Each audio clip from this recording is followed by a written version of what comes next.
चलिए आज हम गुना करना यानी मल्टीप्लिकेशन करना सीखेंगे।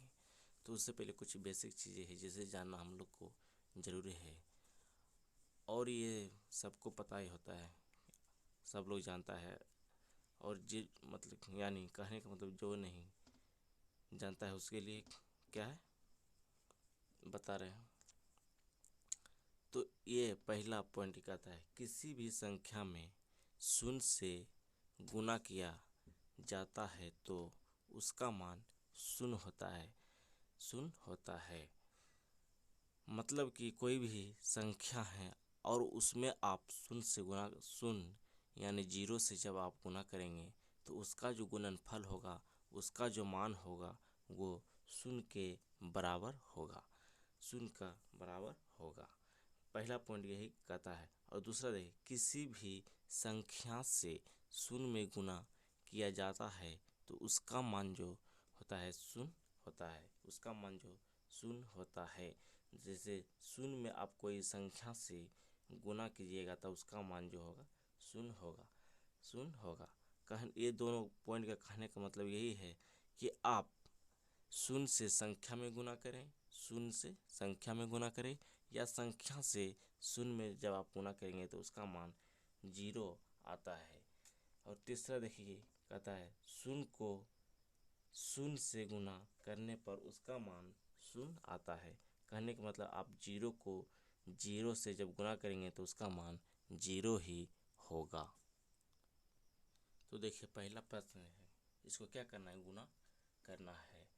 तो क्या बताए कि यदि कोई संख्या से शून्य में गुना जब करेंगे तो उसका मान क्या शून्य आएगा। तो देखिए दो से जब हम शून्य में गुना करेंगे तो दो गुना शून्य यानी शून्य ही होगा, इसका गुणनफल, इसका परिणाम शून्य ही होगा। तो दो से गुना किए जीरो में तो शून्य आया। अब दो से गुना करेंगे किसमें, सात में। गुना करने के लिए आप दो का पहाड़ा 7 बार पढ़ें या 7 का पहाड़ा 2 बार करें, जो आपको आसान लगे उसको पढ़ना है। जैसे 2 को पहाड़ा हम जब पढ़ेंगे तो 7 बार पढ़ेंगे, यानी था 7 को जब हम पहाड़ा पढ़ेंगे तो 2 बार पढ़ेंगे। जो आपको आसान, जो आपको सुविधा हो पढ़ने में उसको आप पढ़िएगा। जैसे हम 2 का पहाड़ा पढ़ रहे हैं तो 2 का पहाड़ा पढ़ेंगे, दो दो सत्ते 14 यानी दो का पहाड़ा 7 बार पढ़ेंगे तो कितना आएगा 14 आएगा। हासिल यानी बाकी जो बचेगा 1 बच जाएगा। तो 2 पचे मैंने 2 का 5 बार गुना करेंगे तो 2 पचे 10 होगा, बाकी 1 11 होगा, 11 होगा। देखिए ये क्या है, एक अंक का है, या 2 नंबर देखिए ये क्या है 2 अंक, यानी एक अंक 2 अंक से हमको क्या करना है गुना करना। तो 2 अंक का गुना करने के लिए सबसे पहला अंक अंक से सारे में क्या करेंगे गुना करेंगे। तो 8 पंजे 40, 8 पंजे 40, हासिल जो बच जाएगा 4 बच जाएगा। 8 गुना शून्य मैंने 8 का शून्य बार जब गुना करेंगे तो शून्य ही होगा, क्या होगा शून्य ही होगा, और बाकी जो होता है वो जुड़ जाता है। तो शून्य और 4 जब जोड़ेंगे तो क्या होगा 4 होगा। और 8 को जब 8 बार पढ़िएगा तो क्या होगा 64, अट्ठी अट्ठी जब अट्ठी अट्ठी क्या होता है 64 होता है। आप क्या कि एक अंक से सारे में गुना कर दिए, अब 2 अंक से हमको गुना करना है। क्या करना है 2 अंक से गुना करना है। तो 2 से हमको गुना करेंगे, दूसरा अंक से जब गुना करेंगे तो 2 पंजे 10, 10 यहाँ नहीं लिखेंगे क्योंकि दूसरा से गुना कर रहे हैं, इसलिए एक अंक छोड़ के दूसरा के नीचे गुणनफल लिखेंगे। ठीक है, क्या करेंगे एक अंक छोड़ के दूसरा के नीचे गुणनफल लिखेंगे, क्योंकि एक अंक छोड़ के दूसरा से गुना कर रहे हैं ना, इसीलिए एक अंक छोड़ के दूसरा के नीचे लिखेंगे। अब 2 गुना शून्य, 2 गुना शून्य क्या होगा शून्य ही होगा। 2 गुना शून्य, 2 गुना शून्य क्या होगा शून्य होगा, और एक जो बाकी है वो क्या होगा जुड़ जाएगा, यहाँ क्या होगा 1 होगा। अब 2 अट्ठे, 2 अट्ठे क्या होगा 16, बाकी तो है नहीं, हासिल है नहीं, इसलिए क्या होगा 2 अट्ठे 16। उसके बाद जो ये गुना होता है, इसका गुणनफल का क्या हमको जोड़ करना होता है। तो जीरो जीरो, तो देखो जीरो जीरो क्या अकेला है तो जीरो क्या होगा जीरो, जीरो के नीचे क्या है शून्य, यानी 4 और शून्य को जोड़ेंगे तो क्या 4 ही होगा। उसके बाद 4 और 1 को जोड़ेंगे तो क्या 5 होगा। 6 और 6 को जोड़ेंगे तो क्या होगा 12 होगा, बाकी नहीं है तो 12 का 2 लिखेंगे, बाकी 1 बचेगा, 1 है तो बाकी 1 को जुट जाएगा तो क्या हो जाएगा 2 हो जाएगा। ठीक है, तो अब उसी तरह से हम 3 नंबर यानी क्या 3 अंक, देखो इसमें 3 अंक है, 1 अंक 2 अंक 3 अंक, तो 3 अंक है उससे हमको कोई फर्क नहीं पड़ता है, क्योंकि हम 3 अंक है तो पहले अंक से हम बारी बारी यानी तीनों अंक से बारी बारी क्या करेंगे, ये संख्या जो है इसमें क्या गुना करेंगे, तो 0 गुना 5 क्या हो जाएगा 5 ही होगा, सॉरी 0 होगा, क्योंकि 0 कोई भी संख्या में शून्य से जब गुना करते हैं तो उसका मान शून्य ही आता है। आपको 3 पॉइंट लिखाए थे, आप उसको आप इसको याद मत, यानी आपको वो पता होगा कि कोई भी संख्या है और उसको हम शून्य से गुणा करेंगे तो उसका मान शून्य ही आएगा।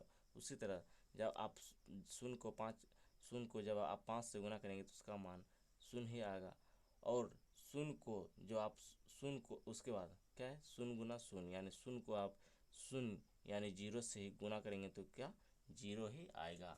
और फिर देखो शून्य गुना 4 क्या होगा शून्य ही होगा, शून्य गुना 5 यानी शून्य ही होगा। कहने का मतलब है कि शून्य से आप किसी भी संख्या को कोई भी संख्या से गुना करेंगे तो उसका मान शून्य कर देता है। क्या कर देता है शून्य कर देता है। अब दूसरा से गुना करना है, यानी पहला अंक तो पूरा हो गया, अब दूसरा अंक से क्या गुना करना है, तो 2 पंजे 10, 2 पंजे 10 यहाँ नहीं लिखेंगे क्योंकि एक अंक छोड़ के दूसरा से गुना कर रहे हैं, तो एक अंक छोड़ के दूसरा के नीचे लिखेंगे। 2 पंजे 10 का 0, बाकी जो बच जाएगा एक बाकी बचेगा, हासिल बचेगा। 2 गुना शून्य, शून्य होगा, एक बाकी जुड़ जाएगा, क्या होगा 1 होगा, क्या होगा 1 होगा। 2 चौका 8, 2 चौका 8 होगा, सॉरी 2 चौका 8 नहीं होगा, 2 चौका 8, उसके बाद 8, 2 चौका 8, उसके बाद 2 पंजे 10, 2 पंजे 10, ये देखिए 2 अंक का क्या हो गुना हो गया।